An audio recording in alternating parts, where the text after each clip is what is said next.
Fala pessoal do Filodoxia, tudo tranquilo, tudo beleza? Eu sou Thiago Libarni e estou aqui na presença ilustríssima do meu querido amigo já de longa data, sim, de séries muito boas, a gente gosta de falar de série boa. Já viu Ruptura? Se não viu, veja, tem live, tem material aqui no canal. Meu querido amigo psicólogo Ricardo Chagas. Ricardo, se apresenta aí pro pessoal, vamos falar de Sandman já já e emendar nesse papo muito bom. Finalmente, hein? Não era sonho nem realidade, quase virou um pesadelo, mas essa live aconteceu. Olha aí que beleza. Então, eu sou psicólogo, eu tenho o canal Minutos de Sanidade, faço análises psicológicas de filmes e séries e personagens. E Sandman foi uma das melhores surpresas do ano aí, né? Que é uma série com temática muito junguiana e tem umas questões de filosofia também. Então eu fiquei bastante feliz com Sandman. De certa forma, eu achei uma das séries mais... Claro, a gente já falou de Ruptura, né? Não achei tão boa quanto Ruptura, mas é uma série bem legal também. Obrigado, Beleza. Andréia, obrigado, Alice, obrigado a todo mundo que está acompanhando aí ao vivo para poder dar o feedback para a gente. Mas vamos lá, vamos começar pelo início, né? Na verdade, pelo fim. Tem um momento ali no final, né? Obviamente, esse papo contém spoilers, né? Pelo amor de Deus, contém spoilers, não só da série, como eventualmente até da HQ, né? O que eu queria colocar é o seguinte: no embate ali final, que tem ali com o Corinto, né? Ele coloca uma coisa que você já puxou. Dá uma olhada lá no canal do Ricardo, né? Minutos de Sanidade. Ele fez um vídeo muito bom recentemente sobre Sandman. O nosso vai sair mais à frente. Que é o seguinte: ele diz com todas as letras, né? Neil Gaiman diz com todas as letras que ele é um inconsciente coletivo. Desenvolve essa ideia de o que significa o Sandman ser esse inconsciente coletivo. Então, uma das coisas que a gente vê ali para falar, como você falou, né, que o próprio sonho fala, né, o próprio Morpheus ali fala em certo momento, é de que tudo aquilo é o inconsciente coletivo. E quando a gente conversa sobre o inconsciente coletivo, a gente lê sobre o inconsciente coletivo do Jung, parece uma coisa muito abstrata, parece um conceito muito... que não dá para entender direito, né? Eu mesmo, quando eu comecei a estudar Jung na faculdade, eu tive um módulo de Jung, foi uma coisa muito, muito distante. Então, ali ele conseguiu colocar de uma maneira gráfica, né, tanto na HQ, né, quanto ali na série, de uma maneira gráfica, esse conceito do Jung de consciência compartilhada. Ali, um local, né, muito entre aspas, onde ficam localizados os mitos, os símbolos, os arquétipos, todas essas metáforas, assim, né, de certa forma, junguianas que o Jung propôs ali na obra dele. Então, o Sandman foi muito bom para entender isso daí. Fiquei com uma questão que é assim, que de repente pode ser uma dúvida para as pessoas de modo geral, a ideia de que o inconsciente coletivo ele não é genético, né? Ele não é uma coisa herdada. Eu acho que essa questão é uma questão que pode gerar ruído. Você pode falar um pouco desse entendimento de Jung, que não é uma questão herdada, são, enfim, símbolos outros, né, mais até culturais do que outra coisa, enfim, oníricos e tal, mas que não são genéticos, né? Antes de tudo, é preciso compreender que o Jung, ele é um cara que ali ele estava tentando comprovar, e ali a gente tem uma teoria, né? A questão de comprovação do Jung é exatamente de que era genético, né? Assim, de que era uma questão herdada mesmo. Mas hoje em dia a gente está tentando fazer, o pessoal, né, que pesquisa Jung, eles já têm outra teoria, que é uma questão mais cultural mesmo, né? Toda essa questão de que a gente já nasce, já ouve histórias, já tem uma questão mais com símbolos, mas a ideia inicial era exatamente essa de que era uma questão genética, né? Mas as teorias vão se desenvolvendo e consequentemente, né, a ciência também. Então, assim, bem por aí. Bom, eu queria agora colocar uma questão que falam muito sobre o episódio favorito, né? E tem muita gente que prefere o episódio Sob Suas Asas, que, salvo engano, é o 7, se eu não me engano. Mas eu gosto muito do Sem Parar. Para mim, o Sem Parar do John Dee, para mim, é o mais interessante. Até em termos de gore, em termos de violência e tal, né? que tem bastante no quadrinho e na série não tem muito, né? Por conta, talvez, eventualmente, de ser Netflix e tal. Eu queria ver com você, começar com esse episódio do Sem Parar, porque ele parte de uma ideia de uma criança, né? De uma criança frustrada com a sua mãe, com um desejo aparentemente edipiano muito forte, né? John Dee tem um tesão na mãe muito forte, né? E a série mostra bem isso naquela parte final, né? Em que ela tá vestida com a máscara do Sandman e tal, então tem esse desejo ali da mãe, né? De todo mundo possuir essa mãe e ele não, de alguma forma. E essa coisa da juventude, né? Que ela acaba ganhando com a joia e tal. E essa ideia quase que infantil, né? De verdade, né, que ele tem, né? O John Dee, ele tem uma ideia de verdade que é uma ideia infantil, né? Uma ideia pueril sobre verdade. Em termos sociológicos, antropológicos e até sociológicos, a verdade ela tem uma função social, né? Perfeito. Eventualmente ela está no campo da gentileza e tudo mais, então não é uma questão científica e absoluta, né? Queria que você falasse um pouco desse trauma do John Dee, né, com essa sua mãe, esse seu desejo com ela, ao mesmo tempo todos os homens tendo ela e ele não a tendo eventualmente, como isso impacta nessa, não é bem uma vingança, né? Eu acho até esse John Dee da série da Netflix até mais interessante do que da HQ. Ele é muito maniqueísta na HQ, né, e tal. Sim, Aqui ele tem uma vilanesco até, riqueza, né? ele é bem assim, vilãozão mesmo, né? E aqui ele tem uma nuance mais interessante para mim, assim. Uma coisa, Relatos Selvagens, né? Não sei se você que está nos ouvindo conhece, filme argentino com mini contos, assim. Ali pareceu muito um mini conto, talvez o segundo mini conto, né? Tem o Veneno de Rato e tal.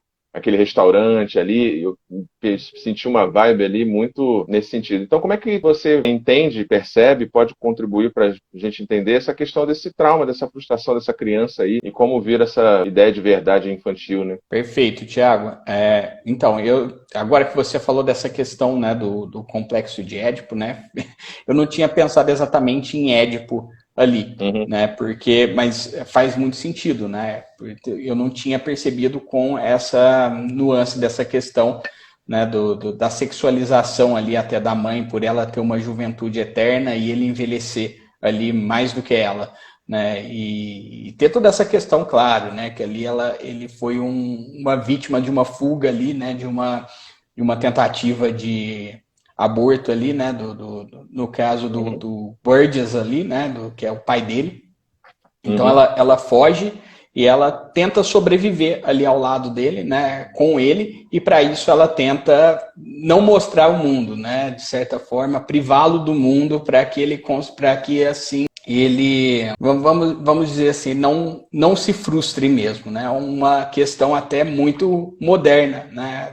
Dessa geração que vem por aí, né? Que é uma geração que é difícil, não tem complicações para lidar com as frustrações. Tem uma questão na filosofia que é sobre a mentira e a verdade que ela aparece em Kant, né? Immanuel Kant ele fala da mentira nesse sentido, assim, né? Pegando ali a ideia de imperativo categórico, imperativo hipotético, né? Quando ele fala do imperativo categórico, o Kant ele traz a ideia, ele traz o exemplo, né, da mentira. Qual é a máxima do imperativo categórico que alguns de vocês devem conhecer? Haja de tal maneira que a sua ação possa ser tomada como lei universal.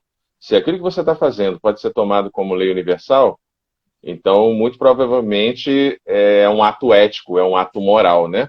E aí eu puxo aqui, eventualmente, também um pensador, filósofo brasileiro, Mário Sérgio Cortella, que para saber se você está tendo uma ação moral, ele propõe a ética, né, de Kant, a ética deontológica, a ética do dever. Devo porque devo. Por que eu devolvo o troco a mais? Porque sim.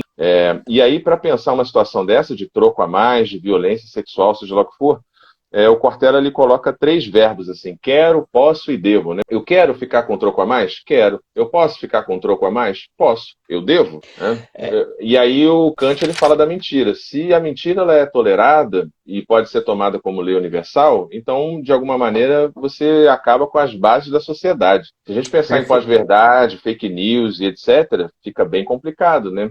Mas ali, no caso, era uma questão bem infantil, né? Eu tenho até minhas dúvidas com relação à questão da sexualidade do John Dee. Eu vejo ele até quase um pouco incel, sabe? Não sei se ele teve experiência sexual ou não e tal. Não sei se esse é o caso de a gente pensar sobre isso. Ele satisfaz o prazer e o tesão dele que quando tá todo mundo fazendo sexo com um pote de sorvete. Ele parece meio assexuado ali, né? Ele não é bem assexuado a questão, não é o termo, não é esse, mas ele não parece ter nenhum tesão na situação, não parece ter nada nesse sentido e vai se extravasar de alguma forma, vai se realizar no pote de sorvete enquanto estão todos ali transando e tudo mais. E ele parece meio que recusar isso, talvez porque é o que a mãe fazia eventualmente, né? A mãe, ao se entregar para um outro homem e tal, tem uma ideia meio de meretriz, etc. Então ele meio que deu uma bloqueada no sexo e tal. Enfim, dá para fazer bastante teoria só nessa questão do John Dee, da mãe, da juventude e os sonhos que se tornam realidade, e etc. Né? E não tem ninguém para te ferir também, uma coisa bem infantil, né? Que é o colar que ela troca, né? Pelo elmo do Sandman, né? Enfim, Perfeito. mas não quero ficar muito preso nisso aqui, não. Só vou adicionar uma coisa aí, né? Tem a questão também dele ele parece ser criança, né? Ele usa um pijama, então ele tem muito essa questão da regressão, eu acho. Ele fica muito ali, né? Talvez, se você falou do sorvete ali, ele tem um hambúrguer que ele come antes e depois ele vai para o sorvete, talvez ele tenha essa fixação até na fase oral ali, né? De certa forma, não conseguiu sair dela, não conseguiu desenvolver a sexualidade de maneira apropriada, né? Da mesma forma que existe talvez uma confusão cognitiva ali, pelo fato da mãe não envelhecer, então será que ele não envelhece também? Será que ele não tem... o corpo envelheceu, mas a percepção cognitiva dele... Eu fiquei pensando nisso, né? Talvez, será que ele não teve essa... Já que minha mãe não envelhece, será que a minha percepção cognitiva não é essa também? A de que eu vou ser eternamente criança, de que eu não vou conseguir lidar com as eventuais frustrações? Uma das questões assim mais interessantes da série é que ela rompe com uma coisa que a gente está ficando muito acostumado, que é o tipo de narrativa e de ação Marvel ou marvetizada. Eu vi muita gente se frustrando com os embates do Sandman, do Neil Gaiman. Você não tem soco, você não tem poder, você não tem nada, né? Que bom, né? Dentro desse sentido. Mas assim, eu senti em alguns comentários uma frustração, porque, pô, caraca, a batalha lá do inferno com o Lúcifer é uma batalha de rima, de hip hop, ou de repente, o duelo lá com o Corinto é tudo na ideia e tal. Isso frustra de alguma maneira, né, a gente que está sendo tão bombardeado por essa lógica da fisicalidade e não de um embate mental. Como eventualmente conjuga muito bem Matrix, né? Lá o Matrix, ele faz isso muito bem, porque toda luta em Matrix é uma luta mental, né? Sim. O Morfeu, não por acaso, o Morfeu de Matrix deixa isso muito claro. Você acha que está respirando ar? Você acha que músculo aqui importa? Toda batalha é mental, a colher não existe e tal. Então, ali em Matrix, você consegue ter os dois mundos. Uma batalha física e uma batalha de imaginação. Como é que você vê essa questão, por exemplo, lá no episódio com o Lúcifer, essa batalha, que é uma coisa quase que infantil, né? Ah, eu sou um elefante. Ah, eu sou um leão. Ah, eu sou não sei o que lá. Uma coisa que também volta um pouco a certa infância, porque, de alguma maneira, na minha perspectiva bem preliminar, Sandman trata um pouco de resgatar essa questão do lúdico que beira o infantil, né? Que despertar essa coisa do jogar e do brincar com as palavras, seus significados, as suas imagens, os seus signos, seus símbolos, esse maravilhamento, assim, essa explosão que se cria a partir do poder das histórias e das palavras, né? Como é que você vê essa questão, primeiro, dessa frustração, eventualmente, de uma marvetização, pegando ali o embate com Lúcifer e com Corinto, né? E essa questão do poder que a palavra tem para ferir. Isso, para mim, é muito interessante lá no duelo com Lúcifer, né? Como a palavra fere, como algo dito e colocado de determinada maneira ou de outra forma se torna uma lança, né, que atravessa lá Lúcifer e etc. Né? Como a palavra ela tem um poder, como é que eu posso dizer? A palavra é matéria. Quando você faz uma ofensa racial, quando você faz uma ofensa de gênero e tal, ela causa não só uma dor psíquica, ela pode e causa eventualmente uma dor física no sujeito, né? Isso é uma dimensão que às vezes a gente perde, né? Nesse nosso... a gente está mal acostumado, né, com Marvel e tal, etc. Não falando mal da Marvel, até gosto, mas é bom ter novos ares. Cara, essa sua... Olha que coisa muito louca, né? A minha visão foi muito mais religiosa no sentido da questão da oração e do poder da oração, principalmente por se tratar de uma figura bíblica. É porque eu não falei muito sobre isso na minha análise, porque fugi um pouco da psicologia. Essa sua visão da liberdade de expressão, ela é totalmente inovadora, assim, para mim, porque realmente palavras têm poder, né? Hoje, muito se discute se palavras têm ou não poder, se o que você fala deveria ser criminalizado, enfim, né? E é muito interessante ver aquela batalha sobre essa ótica, mas eu vi também sobre essa questão religiosa, no sentido de ser uma luta contra Lúcifer, e no caso ele falar sobre esperança, né, ali, né, posso dar spoiler, né, que foi Pode, a palavra que se sobrepôs à antivida ali, né, onde não tem vida, mas tem esperança. Então eu vi, como uma pessoa religiosa, eu vi muito sobre essa ótica. Agora, voltando sobre essa questão da Marvel, tudo que é subversivo, de certa forma, vai incomodar. Não tem jeito, né? Tudo que é subversivo incomoda de alguma forma. As pessoas, parece que, ao mesmo tempo que reclamam que a Marvel não sai ali da caixinha, ao mesmo tempo, quando algum material sai da caixinha, a pessoa acha ruim, né? Que, de certa forma, é algo que não entra na minha cabeça, sinceramente. Uma questão que fica também para mim é que a série, ela claramente ela teve um problema de formato, né? A Netflix, não sei por que, ela decidiu não fazer o que já vinha fazendo anteriormente, que é dividir em dois, né? Ela fez isso recentemente com Stranger Things, ela fez com Casa de Papel e etc. E acredito que Sandman, ela se beneficiaria dessa divisão. Muito. Com pelo menos, sei lá, que fosse um mês, 40 dias, como foi em Stranger Things, né? Dar aquela quebra. Eu acho que se beneficiaria muito e acho que foi um problema ali. E aí eu queria trazer essa questão da passagem do primeiro arco, né, Prelúdios e Noturnos, para o segundo arco, Casa de Bonecas, que é um arco que também apareceu agora em Westworld, e volta e meia aparece também nas narrativas teológicas e tal, que é a ideia do Deus cansado, a ideia do Deus entediado. Então, aquele momento em que tem um encontro de Morfeu com a sua irmã Morte, tem ali uma questão do propósito, né, que é tão também debatido em Matrix e tantos outros filmes, etc. e tal. E aí você tem uma resposta da morte que é interessante, né? Nossa função é o nosso propósito, né? Em termos existencialistas, você não tem um sentido na vida. O sentido da vida é dar sentido à vida. No caso, criar sentido à vida. Não tem Deus, não tem divindade, não tem nada. Você se cria, você se inventa. Isso pode até ser coadunado com a narrativa, ou melhor, com os estudos de gênero, né? A questão queer e tudo mais. Você se cria, você se define, você dá seu próprio nome, e ao dar seu próprio nome, você cria a sua própria realidade, porque enquanto você não tem um nome que não é seu, e você é chamado por um artigo que não é o seu, você é um sujeito com menos potência, como diria lá Spinoza, né, o Conatus e tal. Queria que você falasse um pouco dessa perspectiva, assim, que em termos da psicologia é muito recorrente, né, da pessoa tentar encontrar ou achar um propósito fora de si, né, um modelo externo, e sentir um certo vazio existencial que é muito caro na filosofia, né, desde Kierkegaard, Sartre, etc. Ou a angústia te move para frente, ou a angústia te aprisiona num estágio meio que de letargia, né? Tem essas duas possibilidades, pelo menos, com relação à angústia. E lá, no arco ali inicial de Casa de Boneca, o nosso herói Morfeu Sandman, ele tá angustiado, ele tá sem propósito, né? Ele precisa de uma guinada. Como é que funciona isso em termos da psicologia, para os sujeitos mesmos? Esse foi o meu episódio favorito, né? O episódio 6, que tem essa questão da função e do propósito, né? Que no caso ali, como entidades,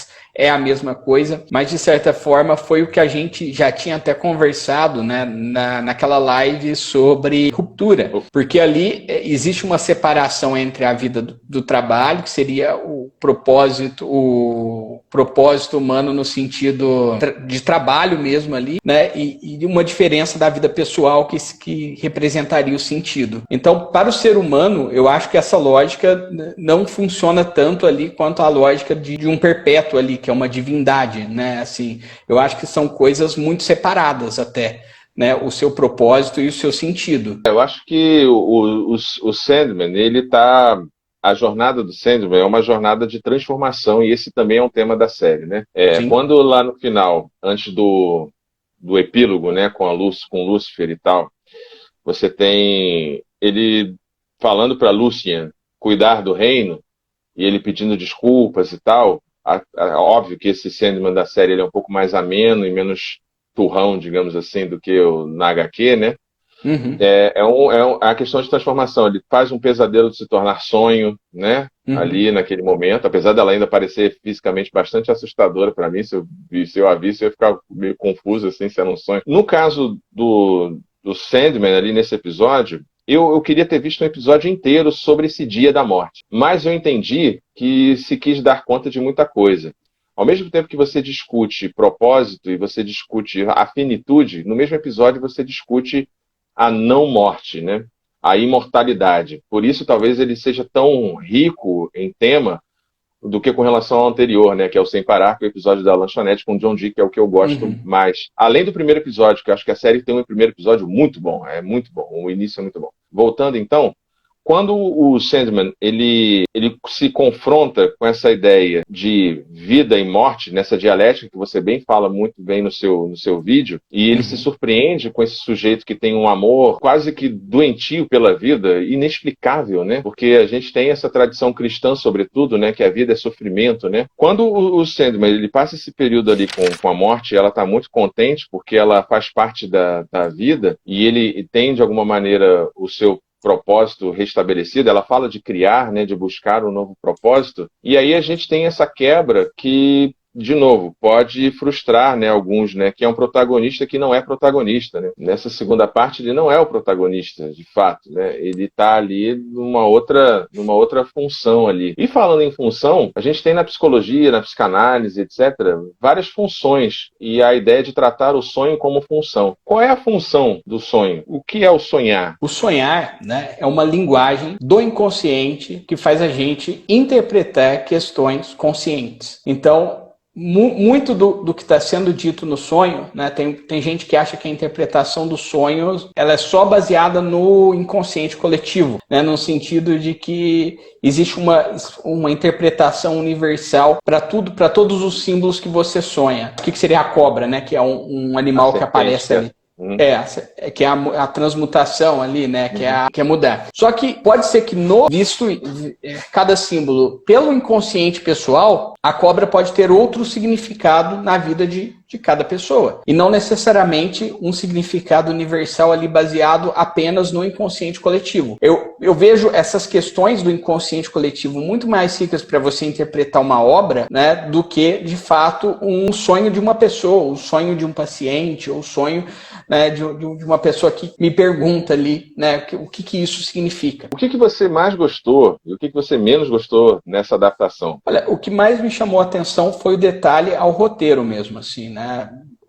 Atenção excessiva ao roteiro. Eu tinha lido Sandman há um tempo já e, pelo que eu me lembro, foi exatamente igual. Foi a mesma experiência. Agora, em questão de não gostar ali dos pontos negativos, eu realmente acredito que seja o excesso de CG me incomodou. Ficou um ar plástico, assim, uma artificialidade talvez ali no ar. Então, de certa forma, isso daí foi o que mais me incomodou. Eu achei que eles...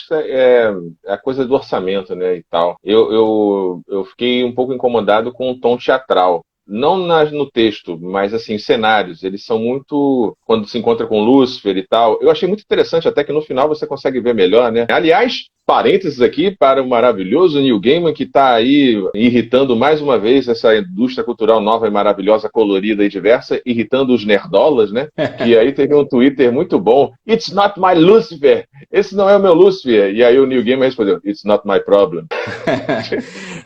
Seu problema é seu, amigão. Se você não consegue lidar com o feminino e tal, aí, problema é seu, não é um problema meu. Meu Deus, cara. Assim, uns absurdos isso, que o pessoal, eu acho que adquire muito, né? Assim, acha que aquela obra que ele leu que tem que ser aquilo lá para ele, né? Tem que ser exatamente como ele pensou, não pode mudar um pingo, né? Então acaba tendo frustração. O meu antigo terapeuta, Carlos Arruza, Carlos, um beijo, te amo, viu? Ele está em temporada com o musical de Bibi Ferreira e tal.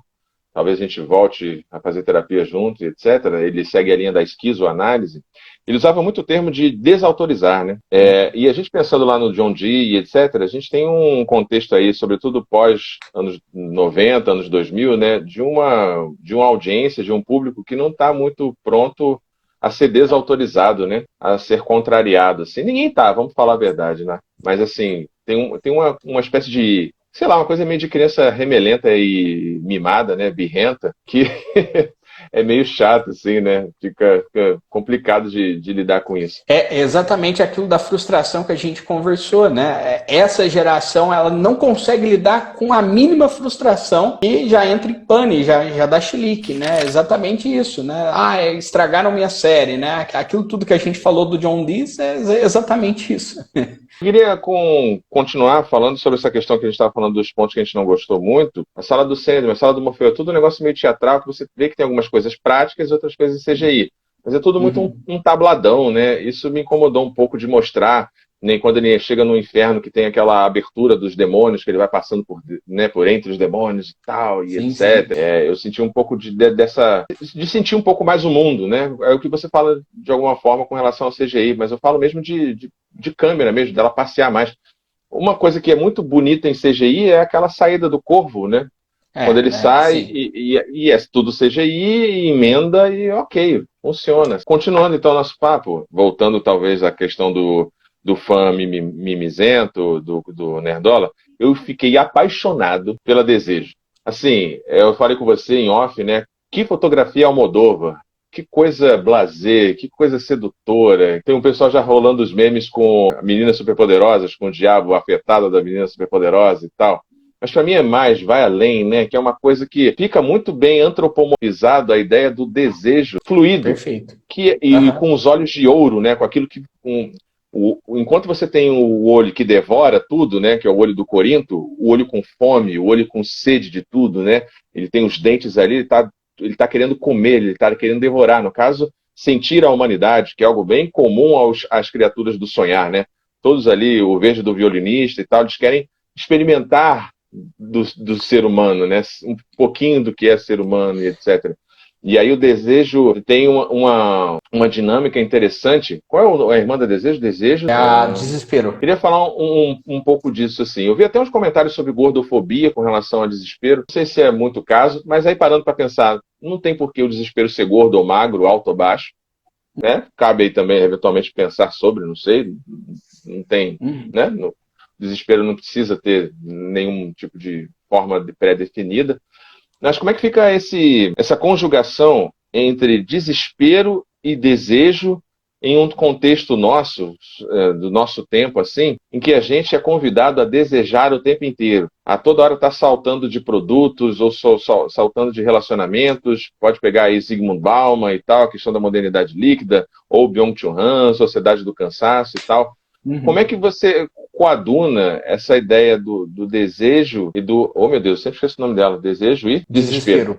Desejo e desespero. Porque sempre me vem uma ideia, assim, um pouco de ansiedade, depressão, meio que tudo misturado. E a semiótica é muito interessante você fazer o desejo morar dentro de si, com esses olhos, como eu falei dos olhos do Corinto, com esses olhos de ouro, né? Que é a coisa mais desejada pelo ser humano e tal, né? Como é que coaduna isso no nosso contexto, assim, que a gente não consegue ser frustrado, que a gente tem sempre desejos por produtos novos, relacionamentos novos, na tentativa de manter um frescor de sensações que eventualmente nunca vai ser real, né? Tem uma questão aí também, né, que é irmãs, né, irmãs gêmeas, né? Então, assim, todos os perpétuos são irmãos, de certa forma, cada um mais originário que o outro, né, um mais velho que o outro, assim, mas as duas ali são irmãs gêmeas, elas foram concebidas ao mesmo tempo. Então, elas, ao mesmo tempo que elas são diretamente opostas, elas estão super conectadas ali.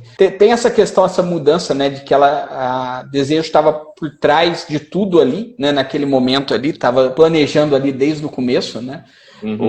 Os planos, eu não entendi. Isso daí talvez também tenha sido um defeito para mim, porque eu vou entender depois, assim, né, o que isso vai acontecer na próxima temporada, que vai ficar mais claro o papel ali dela. Mas agora, para mim, não fez tanto sentido assim, né, ela ela ter planejado, não fica claros também os motivos, mas voltando à questão da relação das duas. Tem uma questão clara de que o excesso de desejo, o excesso de prazer também, ao mesmo tempo, né? Com o desejo vem as questões do prazer, a gente tem uma falta de sentido, né? A gente deixa de sentir sentido. E eu vejo ali a figura do desespero ali, né, como uma figura de vazio, como uma figura de talvez até essa questão, né, da questão dela ser obesa, né, dela estar cheio de um desejo, que é o desejo da comida mesmo, de algo físico, e ter comido, ter devorado tudo aquilo para ela, mas ao mesmo tempo ela não ter ficado satisfeita com o que ela consumiu. Então, eu vejo esse equilíbrio entre as duas coisas, né? Talvez o desespero tenha uma ideia de compulsão também, né? Com certeza, não. O desespero tem uma ideia de desmedida, né? Desmedida, para ficar no D, né? Desespero, desmedido, para fazer a coisa. Exato.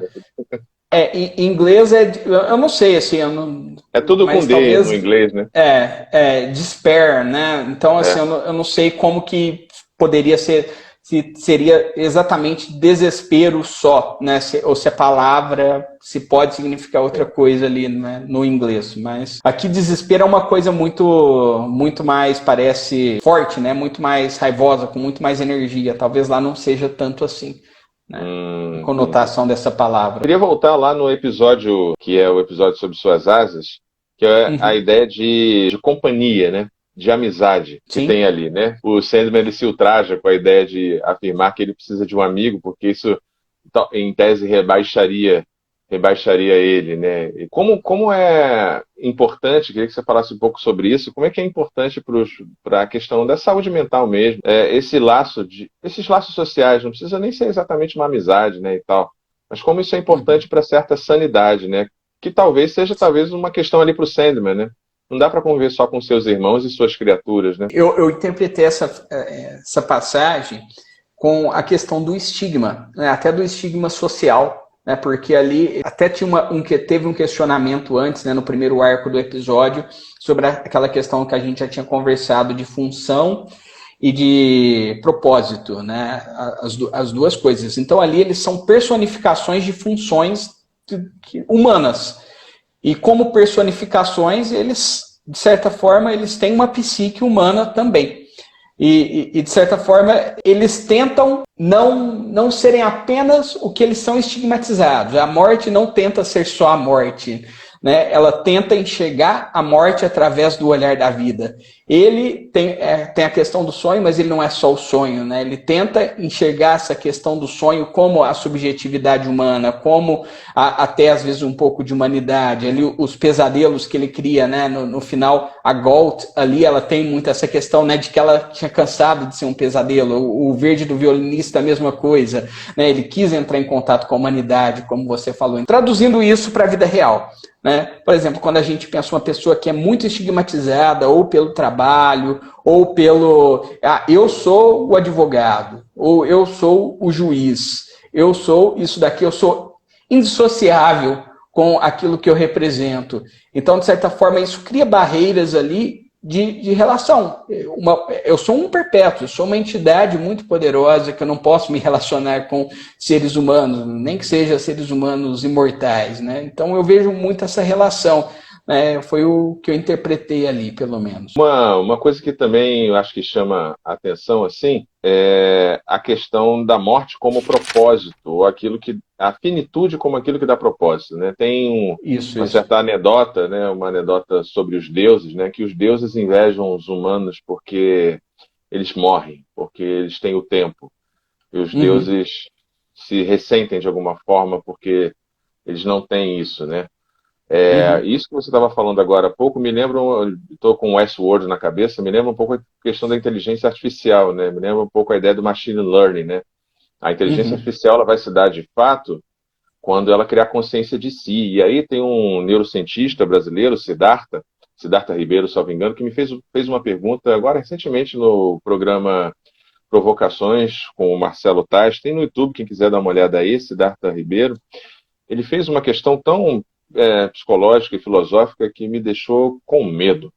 Como que a inteligência artificial e os robôs são um fato. Sim. É uma questão não é uma questão de si, é uma questão de quando. Eles já estão aí, estão chegando, a inteligência artificial e etc., a consciência, né, e tal, a singularidade. Como é que a gente vai ensinar a inteligência artificial a nos respeitar e nos amar se a gente não faz isso?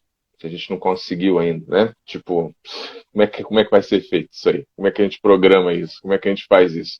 Porque recentemente a gente teve a inteligência artificial da Boa pergunta. Microsoft, que é a Cortana. A Aham. inteligência artificial da Cortana, ela foi colocada no Twitter, não deu nem um mês, ela já era racista, homofóbica, xenófoba, Exato, ela é um espelho, né, porque da humanidade. ela começou a replicar e tal, né? E aí a gente pode voltar essa questão do espelho para a relação do Sandman com Corinto, que é, de alguma forma, a mesma relação no cristianismo de Deus com Lúcifer, né? Com o Estrela da Manhã. Eu gosto de pensar na ideia que Jesus tem um irmão. Esse irmão se chama Lúcifer. É aquele que é um filho preferido, né? Que em graus diferentes, né? Tem uma relação ali de proximidade, né? Muito interessante, Perfeito. assim. E aí, Que na quando psicologia junguiana é a questão da sombra a também, né? sombra, Do self com a sombra, né? Esse relacionamento. Muito bom. sim. E quando a gente tem esses embates de texto, né, de palavras ali, o Sandman ele age muito como psicólogo. É impressionante, né? Você tem ali o episódio em que ele vai tirar o fantasma e vai fazer a menina que está lá, esqueci o nome dela, que está grávida para acordar. Isto não é saudável para você. Isso tem que acabar. Você não pode fugir do luto. Isso tem que acabar. E aí, quando ele fala também para os serial killers, né? Vocês Aham. vivem num mundo de ilusão, vocês vivem em um mundo de fantasia, onde essa verdade e essa fantasia, esse sonho de vocês, vocês têm sempre razão. Vocês sempre são as vítimas. Pois bem, eu vou tirar esse véu de vocês. Vocês vão ver o que vocês são. Vocês não são vítimas, vocês não têm sempre razão, e vocês vão ver toda a dor que vocês causaram. Cara, isso é muito terapêutico. Desenrola isso aí, cara. Olha, realmente, né? Eu não tinha pensado por esse lado, porque no segundo arco o Sandman ele tá com esse olhar diferente já para a humanidade, né? Depois que ele teve ali conversa com a irmã, então ele realmente tem esse olhar, até pelo. Essa cena do serial killers que você está falando é muito tocante, né? Que eles vão para o carro, começam a chorar, eles começam a entrar em contato ali realmente, né? Talvez o eu criança ali, né? O eu que foi traumatizado inicialmente e que desenvolveu ali o transtorno de personalidade. Olha, eu vou te ser sincero, eu não tinha pensado por esse lado, mas eu acho que aqui, voltando àquilo que você tinha me falado, né, que ficou confuso, realmente precisava ter terminado a primeira parte ali no episódio 6 e dado um tempo para você entender até as mudanças do personagem, né, para o segundo arco, isso ficou muito claro, né? É verdade, cara, né? Ele mudou essa perspectiva, ele ficou muito mais em conexão ali com a humanidade, com a psique em si, né? E tem um processo de cura de alguma forma, né? Porque é uma vergonha para ele ser capturado pelos humanos, né? A Uhum. Desejo até coloca isso, né? Mas quando você tem um episódio sobre suas asas, que ele entra em contato com a humanidade, ao mesmo tempo com a amizade, ele deixa um Uhum. pouco de ser o ressentido que ele era até ali, né? Porque até ali ele foi o aprisionado pela humanidade, ele desconfia da humanidade, etc, etc, etc. Ele tem até ele tem até problema de aceitar um novo corvo por conta do luto, né? Do seu primeiro não, mas do corvo que Perfeito. aparece na série ali, né? Então Exato. você tem inclusive até em termos de imagem assim, ele ganha mais cor, né? Ele estava mais pálido na primeira parte, né? Ele ganha mais sangue, sei lá, ele fica mais humano. Literalmente ali, quando ele está dando a comida para os pombos e tal. Então, é importante para que ele possa entender o arco da Rose Walker, ele ter essa proximidade com a humanidade, né?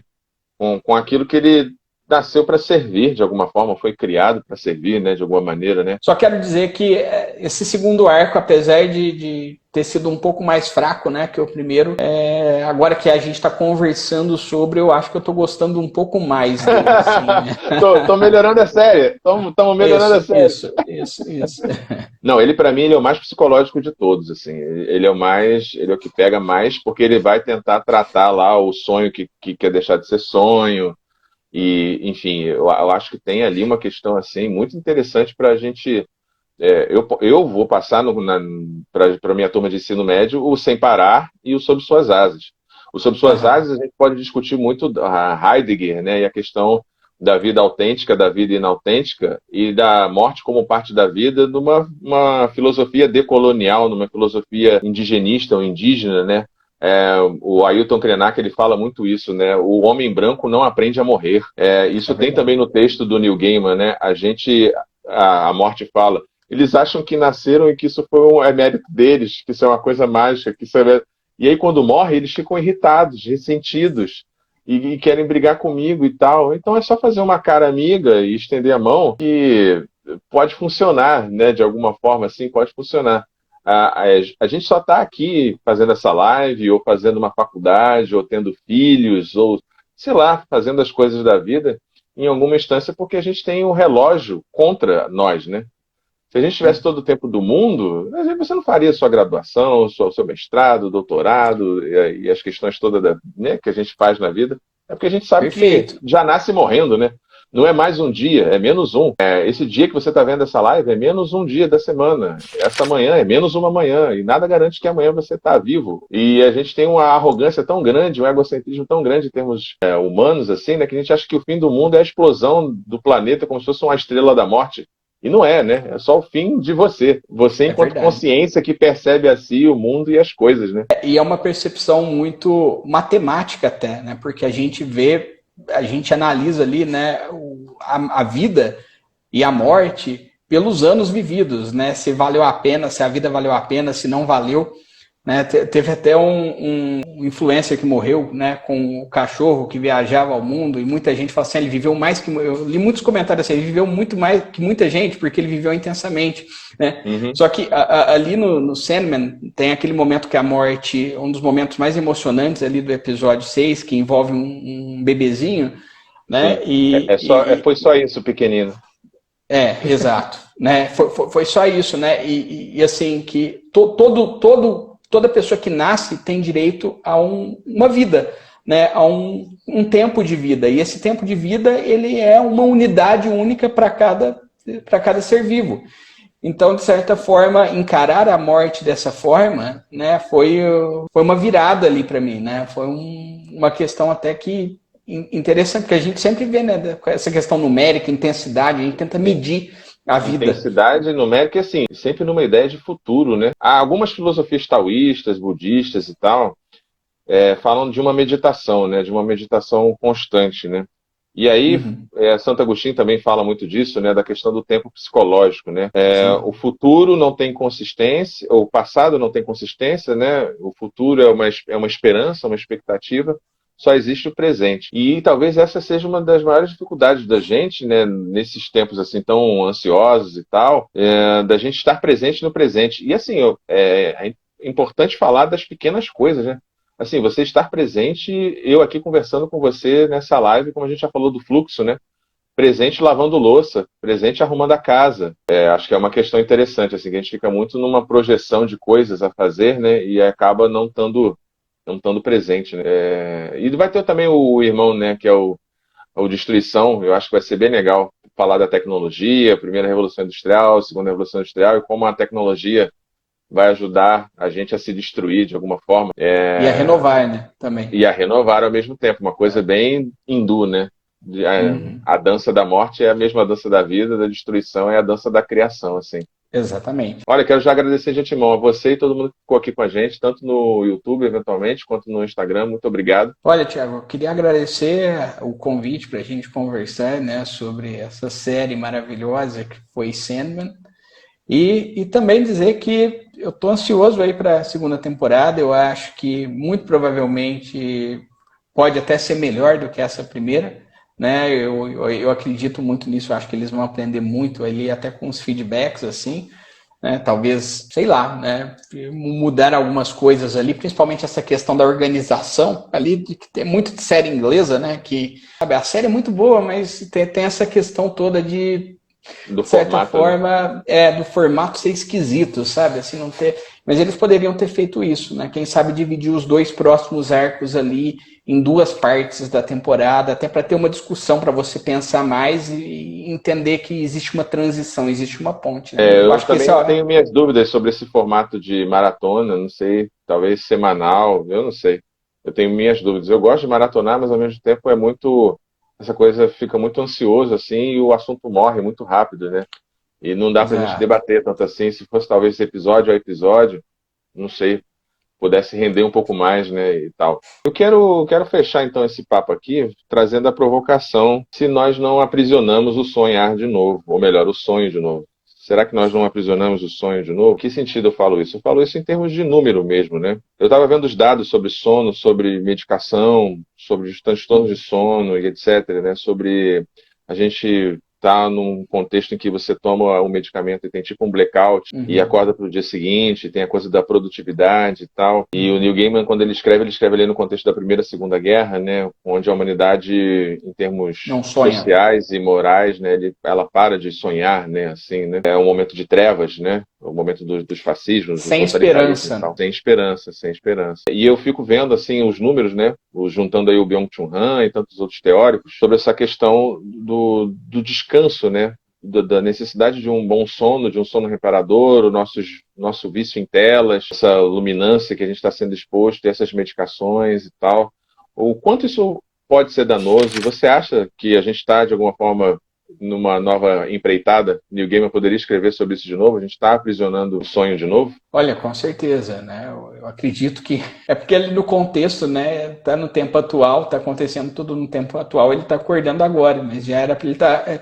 Se você pegar pelo HQ, era para ele estar sendo aprisionado novamente, né? Eu acho que teve ali uma trégua, talvez, né? Pós-Guerra Fria, né? Uhum. E até o começo ali do talvez 2010, assim. E agora a gente vê uma ascensão assim de horror, né, na mídia de maneira geral e a gente pode interpretar dessa forma, né? O sonho como esperança também ali, né? Como a possibilidade de sonhar mesmo e viver uma vida, né, sem terror, sem medo, sem horror, né? Eu vejo sim, né? Mas Isso em termos políticos, assim, falando como estratégia política, né, os totalitarismos, Humberto Eco fala muito isso no Fascismo Eterno e tal. Uma das táticas dos fascismos, do urfascismo, é a ideia do medo, né, é a ideia do pesadelo barra medo, né. Você está perfeito. sempre vendo uma notícia ruim, mais uma outra, aí você se anestesia, você para de sonhar, você tem vergonha da cor que você gosta, do partido que você gosta, da bandeira que você gosta, você vai sendo minado e tendo medo e tendo pânico e você vai deixando literalmente de sonhar, né? E eu fico muito preocupado com Exato. essa perspectiva, assim, material mesmo, dos remédios e das telas e tal, como isso impacta até para o aluno em sala de aula e etc. E como a indústria cultural, de alguma forma, também ajuda nesse contexto de ansiedade, em soltar série para maratonar, e tem sempre uma série nova, tem sempre uma coisa nova, tem sempre tá here of missing out, né? Medo de ficar por fora. Exato. Como? Medo de Como? ficar. E isso tem um componente assim bastante cruel, né?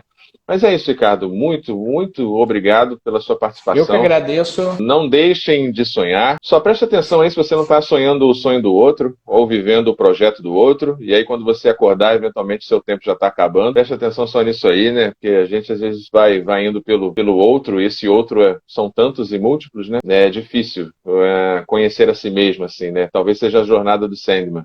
Conhecer a si mesmo e sonhar o seu próprio sonho, assim, né? Construir o sonhar a partir de si, né? Então acho que o Neil Gaiman ele convida um pouco a gente a isso nessa atualização, com essa cor que tem a série agora, um monte de gente preta, linda e bonita, com gente gay, com gente hétero, com gente que se lambe, é maravilhoso. E se você não consegue lidar com isso, isso diz mais de você do que do Neil Gaiman ou da série, beleza? Então, vamos lá. Dá a questão do seu canal, fala do seu projeto e tal, fala um pouquinho aí do Minuto de Ah, Sanidade e tal, do com, curso, né? Acho cer- que é legal com, também. cer- Com certeza, pessoal. Nossa, estou tão desligado que, pessoal, né? Como eu já falei lá no começo, mas eu tenho um canal lá no YouTube chamado Minuto de Sanidade, análise de filmes, séries e personagens. E recentemente eu comecei com o Manual Mandala também, né? Que é um curso sobre criação de conteúdo voltado para a ótica psicológica. Até o que você falou aí da questão das telas, do algoritmo, né? As minhas aulas tentam ir um pouco contra esse fluxo de que você tem que ter só uma estratégia e não tem que pensar na sua saúde mental enquanto você está criando conteúdo, né? Você que é criador de conteúdo, né, Thiago, sabe que é muito difícil você ter que assistir tudo de uma vez e de repente escrever uma análise e depois postar a tempo, né? Estratégia a longo prazo, isso daí vai sendo um estresse na vida das pessoas. Esgota, né? Então, esgota. Então, não, e aí cai naquilo que a gente estava falando de alguma forma, né? Sobre o desejo e o desespero, porque você fica tão angustiado de fazer e ver as coisas que você perde o tesão, você perde o prazer de consumir as séries. E aí a criatividade pode ir indo embora, né? Exatamente. Então eu tento nesse curso colocar ali a visão, né, de certa forma estratégica, junto com a psicológica e junto com a criativa, para que criar conteúdo seja uma experiência agradável e não uma experiência estressante, né? Seja algo que tem a ver com criatividade, tem a ver com trabalho também, mas tem a ver também com o seu prazer em criar, não seja uma coisa automática, inautêntica, né? Então, é bem por aí. Chegou assim uma pergunta aí que a Bebadoc, o 07, fez, é o seguinte, a segunda acho que a gente já respondeu, né? O discurso do Morfeu falando do peso da consciência dos serial killers, a gente já comentou lá no início, né, que é uma questão, só comentando, que é uma questão bem de terapia, bem de análise, né? Ele tira a ilusão de que eles são vítimas, de que ele tem sempre razão e tal, então é uma espécie de véu, né, que eles não conseguem enxergar a si mesmo como são. Agora, a pergunta que ela faz é a seguinte, sobre o Corinto ter inspirado serial killers. Como é que você vê essa questão do Corinto ter inspirado serial killers? Eu vejo que ele inspirou ali, né? Porque ele estava ali na ativa há mais de 100 anos, então ali é a explicação da existência, né, desses assassinos em séries ali. Mas ao mesmo tempo eu vejo que a humanidade é pior do que os pesadelos, porque enquanto ele, né, que foi a criação que se rebelou ali, como você disse, né, fazendo até um paralelo com Lúcifer, se rebelou contra o criador dele, os outros pesadelos não quiseram entrar em contato com a humanidade, aliás, se sentiram ruins de ter que passar esse pesadelo, esse peso para a humanidade, né, de certa forma ali. No caso ali a gente tem eu esqueci o nome da personagem ali, que é a outra pesadelo ali.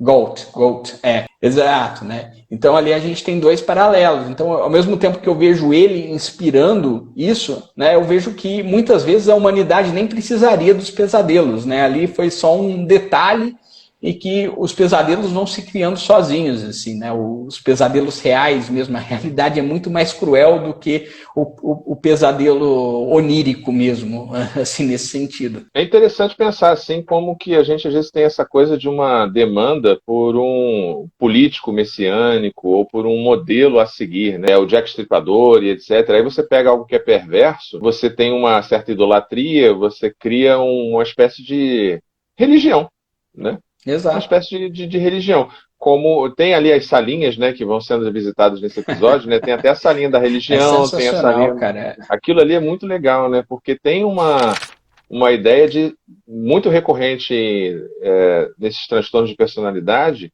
não é unânime, mas essa questão de, olha, eu não escolho quem vai morrer, é Deus que escolhe. Deus fala comigo. Eu sou especial, né? Eu sou uma entidade. Se coloca como uma entidade, né? Mas ao mesmo tempo uma entidade supostamente humilde e tal, e a gente vê muito isso, infelizmente, né? Falando do Matrix, teve isso, né? Teve atentados no início, no primeiro Matrix em 99, com as roupas do filme, e até pararam um pouco com a coisa da armamentista, né? Porque o Neo se ilumina, então ele recusa as armas. Então não precisa mais da arma, né, e tal. Então tem essas questões, assim. Mas volta e meia a gente procura modelos e modelos tortos, assim, né, para seguir numa questão meio, como diria Theodor Adorno da Escola de Frankfurt, respondendo aí a Batóquio, é a personalidade autoritária, né? Que não fala sobre o sujeito que exerce a autoridade, mas sobre aqueles que precisam de certa autoridade para seguir e para dar sentido e propósito à sua vida. é aquele que vai seguir um político mais totalitário, um Hitler que seja, um Lenin, Stalin, etc. E por aí vai, algum guru e tudo mais. Enfim. Bom, é isso, pessoal. Um grande beijo. Espero que tenha dado Então, conta de tudo. Um grande abraço. Ricardo, um beijo. Muito obrigado, eu pessoal. agradeço. Falou, até mais, gente. Tchau, tudo de bom. Tchau, tchau. Valeu. Ajude o Filodoxia a continuar crescendo. Essa é a nossa chave Pix. Considere o clube de membros e muito obrigado por apoiar o canal. Sem você, ele não seria possível. Muito obrigado sempre.